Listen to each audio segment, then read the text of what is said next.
Unsere Vermutung ist, dass da vor allem im ersten Lockdown totaler Überlebensmodus war. Also dass die Frauen versucht haben, das hinzukriegen, das zu schaffen und gar nicht gemerkt haben, wie stark sie eigentlich gesundheitlich auch schon betroffen sind.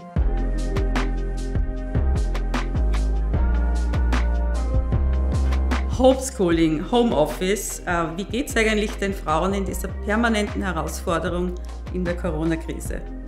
Die Belastung war enorm und ist enorm. Das heißt, wir haben im ersten Lockdown gesehen, dass die psychische Gesundheit von Frauen schon richtig stark angeschlagen war, dass diese Überbelastungen einfach nicht auszuhalten waren. Was wir aber auch gesehen haben, war, dass die Unzufriedenheit nicht mit dem übereingestimmt hat, wie die psychische Belastung schon war. Also wenn wir uns zum Beispiel Depressionen oder Anzeichen an Depressionen angeschaut haben. Diese monatelangen Lockdowns haben ja dramatische Auswirkungen am Arbeitsmarkt. Sind da Frauen eigentlich noch stärker betroffen als Männer?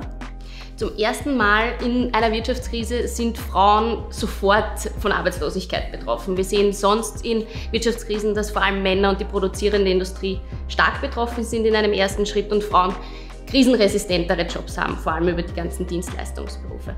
Das ist zum allerersten Mal nicht so in dieser Krise.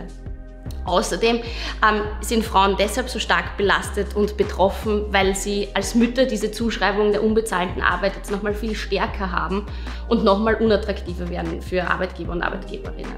Und wenn wir in die Zukunft blicken, werden uns die Folgen noch lang beschäftigen. Und deiner Einschätzung nach gibt es hier auch Chancen, zu neuen Strukturen aufzubrechen, oder besteht die Gefahr, dass wir in Muster zurückfallen, die wir eigentlich längst hinter uns gelassen haben? Wirtschaftskrisen haben leider immer die Tendenz, dass wir in alte Muster zurückfallen, vor allem was Gleichstellung betrifft.